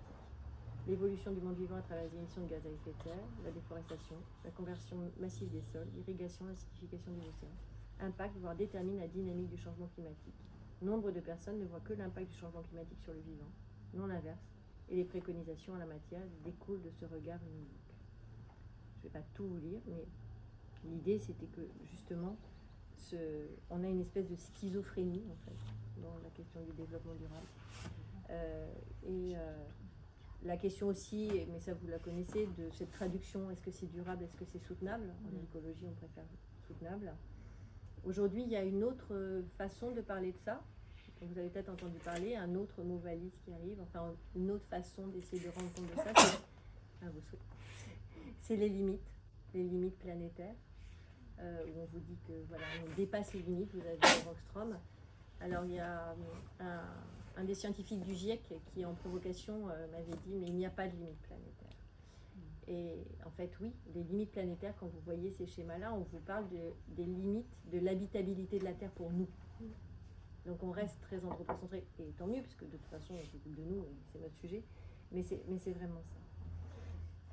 On avait parlé d'économie, on avait parlé d'engagement, avec des gens notamment comme Alain Bougrain-Dubourg qui s'était invité dans nos réflexions pour parler de son engagement sur ces sujets-là. On avait parlé aussi, on s'était fait très plaisir, et ça avait plu à certains, on avait parlé d'envie. Parce que finalement, c'était quelque chose qui était au cœur de tous dans ce groupe de travail, sinon on n'aurait pas été là. On avait parlé de gouvernance, de la cohérence, de la gouvernance, des certitudes, de la fabrique du doute aussi. On parlait de scientifique et comment on parle. Et puis moi, mon grand plaisir, c'est que le mot qui a eu le plus de retours, et qui était celui que je voulais absolument couper en petits morceaux, c'est le mot indicateur. Et là, dans indicateur, essayer de rappeler que, alors, un indicateur, c'est une réponse à une question, en tous les cas, c'est ça que moi je prône. Donc tu as rappelé que j'étais vétérinaire, et je pense que je réfléchis plus en vétérinaire qu'en écologue maintenant, sur mes sujets, même avec mes élèves du BTP, là. Parce que quand quelqu'un venait avec une vache, il ne me demandait pas qu'est-ce qu'elle a, il me disait qu'est-ce que je peux faire, est-ce que ça vaut le coup. Et donc là, j'avais une question, j'avais 5 outils, j'avais 5 minutes, et avec ça, je posais ce qu'on appelle en médecine un pronostic. De toute façon, je veux dire, il m'est arrivé, donc j'ai travaillé comme vétérinaire avant de reprendre des études. Le chien qui était passé sous une voiture et qui avait 35 de température, c'était même pas la peine. On arrêtait tout de suite. Le chien qui arrivait sur ses pattes et qui avait 41 de fièvre, on pouvait y réfléchir. Il y avait peut-être quelque chose à faire. Mais la question, elle était simple. Est-ce qu'on peut faire quelque chose? Et une fois qu'on avait répondu à cette question, alors la question c'est qu'est-ce qui se passe? La question d'après c'est est-ce que j'ai le droit de faire quelque chose? Surtout quand vous avez une vache. Est-ce que ça vaut le coup? Parce que peut-être que c'est plus simple de l'envoyer à l'abattoir tout de suite que d'investir, à moins que vous ayez un taureau de concours, et dans ce cas-là, ça vaudrait le coup. Et donc, le côté indicateur, moi, ce qui me désespère en écologie la plupart du temps, tu le répéteras pas, à la communauté écologue, c'est cette espèce... Il y a la vidéo. c'est cette espèce de recherche de l'indicateur. Enfin, je crois qu'on croit encore à Zorro, quoi. L'indicateur Messi, là. C'est fou, hein. On croit encore à Zorro. Enfin, moi, même avec le couteau suisse, je n'arrive pas à manger une soupe. Donc, voilà, cette idée qu'il y a un indicateur qui va nous aider à tout, c'est ce qui, aujourd'hui, désespère ceux qui essayent de porter la biodiversité auprès des parties prenantes, parce qu'ils ont un ennemi indirect, qui est le carbone, avec la taxe carbone, avec le bilan carbone, avec tout ce que vous voulez. Et ça rentre dans un tableau Excel. On peut faire des additions, on peut faire des chiffres. Et nous, en biodiversité, comme dans le film, on dit ça dépend, ça dépasse. Et donc arriver, ça nécessite de travailler autrement. Et dans les services écosystémiques, par exemple, les ministères ont essayé de s'emparer de ces sujets-là aussi. Et là où j'étais très contente, c'est qu'il y a le dispositif EFES qui aide justement à avancer sur ces sujets-là. Et on avait gagné parce qu'il parle maintenant de bouquet de services. Il n'y a pas qu'une seule lecture. On arrive à prendre le côté un peu polysémique, polymorphique des choses. Et ça, c'est important. Donc, indicateur, c'était un gros sujet. Indice, indicateur, de quoi on parle, qu'est-ce qu'on cherche comme réponse. Est-ce que moi, je prône qu'on puisse avoir en effet une boîte à outils, comme moi, j'avais une boîte en tant que véto. J'avais un stéthoscope, j'avais un thermomètre. Enfin, la température de mon chien ne m'a jamais dit comment allait son cœur, mais en même temps, j'étais capable de dire s'il pouvait survivre ou non. Mon stéthoscope, je pouvais écouter le cœur, mais je pouvais aussi écouter l'intestin du cheval et parler de colis. Enfin, voilà, savoir être un peu plus agile et un peu moins ingénieur, quoi. Et arriver à aborder la complexité. Je le dis même aux ingénieurs, hein, donc ça, je l'assume. On avait parlé d'océan parce que souvent, enfin je sais pas, tu en as parlé grâce au calmar et c'est très bien, mais c'est vrai qu'on est très terrestre quand même. Alors peut-être moins en littérature. Alors là, ça change un petit peu mais en tous les cas, moi, à part le moment où je suis allée dans une association qui s'appelait Respect Océan, où là pour le coup j'étais les pieds dans l'eau, j'ai réalisé combien finalement il y avait une boîte à part. Il y a tout le monde terrestre et puis il y a cette boîte bleu sombre là à côté. Qu'on arrive peu à appréhender. La question des performances et du progrès, la question du territoire, évidemment la question des valeurs, comment on compte, comment on valorise, qu'est-ce qu'on valorise, et à terme, du coup, et puis ça tombe bien, c'est la fin de l'alphabet, la viabilité de tout cela et le vivant, parce que c'est peut-être un mot avec lequel je suis plus à l'aise qu'avec biodiversité. Parce que moi, on va en reparler. On va en reparler. Voilà, et juste pour rebondir peut-être sur certains éléments que tu avais dit, dans une vie un peu parallèle, j'ai monté avec un ami vétérinaire un DU, diplôme universitaire, d'éthique, conditions animales et devoirs des humains, où on fait de l'éthologie, notamment, pour essayer d'aider les humains à comprendre le langage des animaux, en tous les cas ce qu'on en sait, parce qu'il y a beaucoup de langage chez les animaux.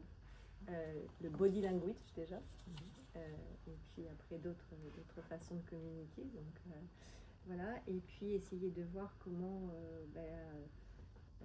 ce titre est un peu long, éthique, conditions animales et devoirs des humains, mais on a beaucoup